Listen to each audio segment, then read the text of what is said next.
Yeah. Mike, you know who we haven't checked in on in a while? The kid from Bad Santa, all grown up. Okay. No, the catcher from the Sandlot. Look, this is who... Like Buddy Lembeck, if he ate Charles. Jewish Greg the Hammer Valentine. This is... Greg the Negotiator Valentine. This is...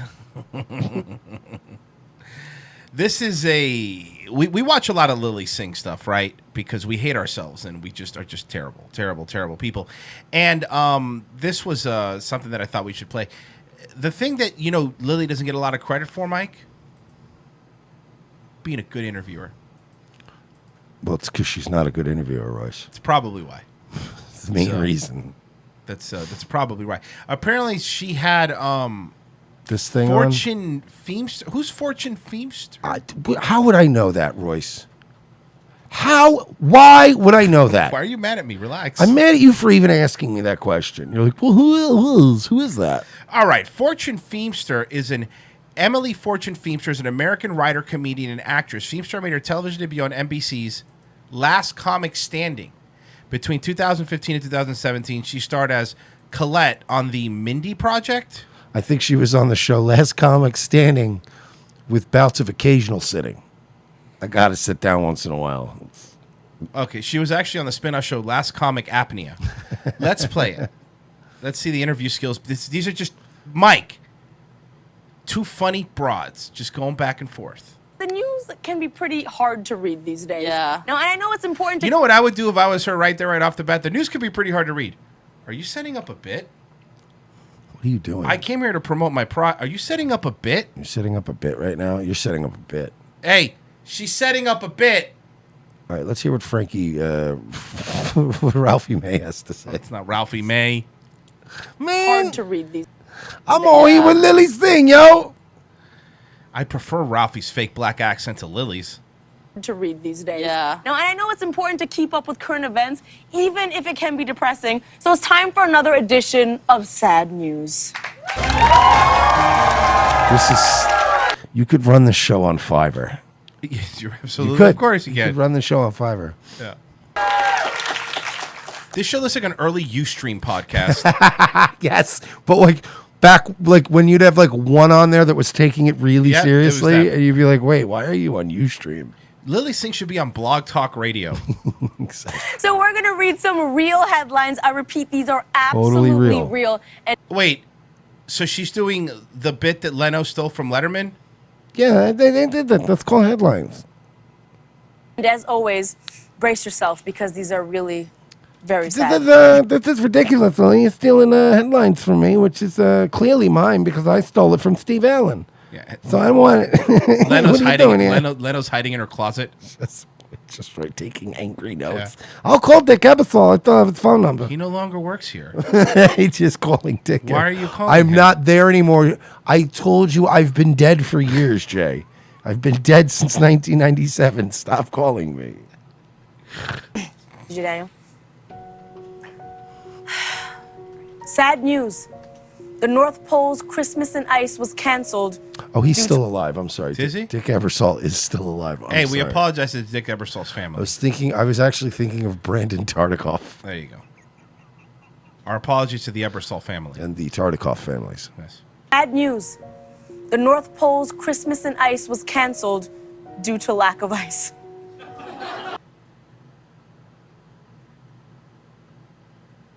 Not only did she think this was funny, she started laughing in the middle of it. Christmas and Ice was canceled due to lack of ice.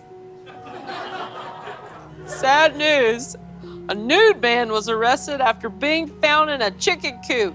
His excuse for being there was that he did way too much meth. All right, listen, Andy Richter. I know that's you. You could pretend it's not you, Andy Richter, but I know. And also, you know what this bit needs? In the year 2000. This bitch, all she does is rip off every other talk show and pretends like she's an original. Like, this is the back and forth.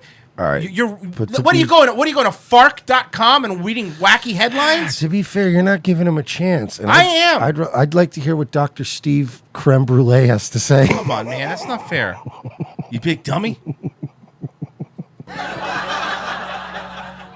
Sad news. Oh, in this segment, you could tell it was recorded without an audience there, because sometimes there's an audience, or sometimes not. This is canned laughter. I could already tell you canned laughter. Watch. And it's why, you're right, though. Not only did they steal in the year 2000, but the entire format of it. Oh, yeah, of course. The way they're transitioning back and forth and everything. R. Kelly's lawyer is complaining that the singer can only visit with one of his girlfriends at a time. He children.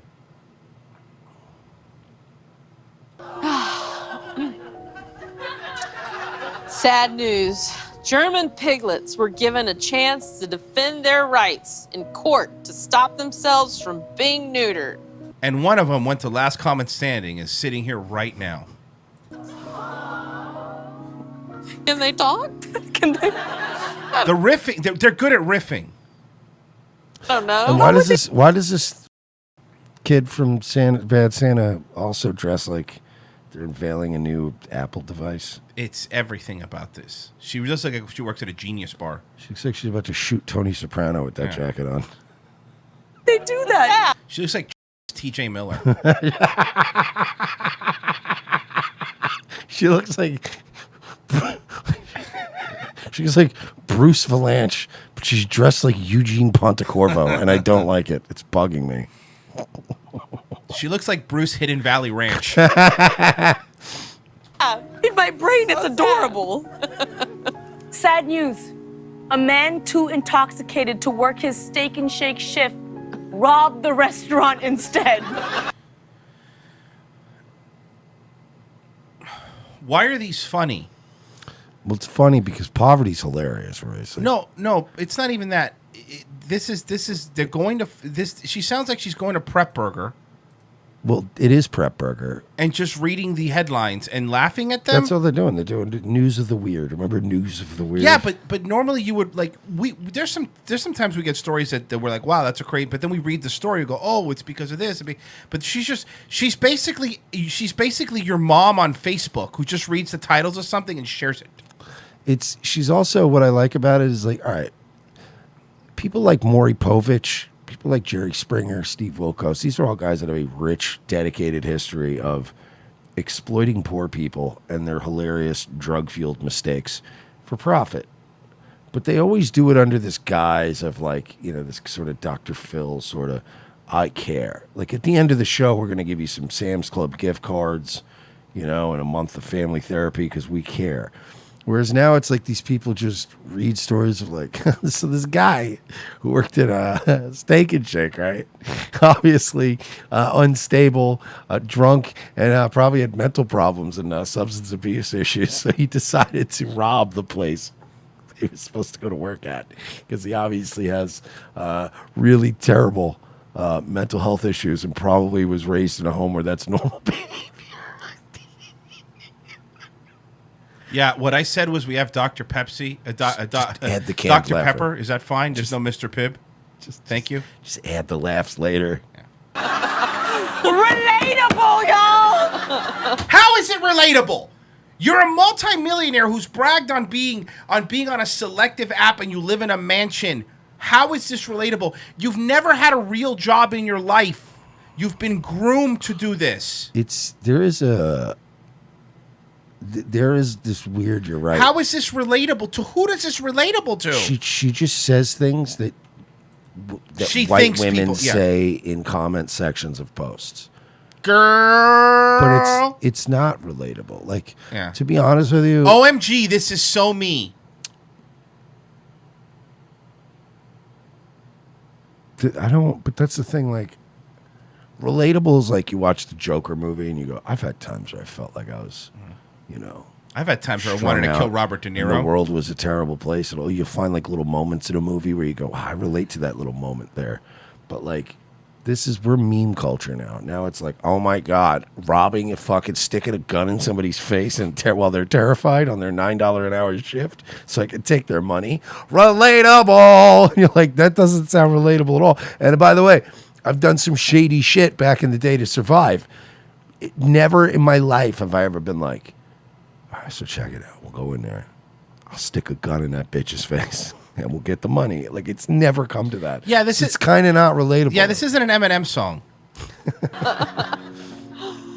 Sad news! A Florida man drove his Ferrari Lay off me, I'm starving. into the water. When asked for a comment by police, he said, "Jesus told me to." That's the joke. What is this thing again? This woman? This is the guy, death. This is the dude? death of Western culture.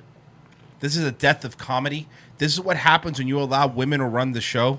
Remember when you'd have like... That's what this is. And I know I've done this bit before. I don't care. I'm doing it. But remember, like, Johnny Carson would have like Ava Gardner pop in, and then Don Rickles would come in and make fun of everybody. Little. Everybody would smoke cigarettes. Just smoking his cigarettes, having a little fun. There was no forced bits.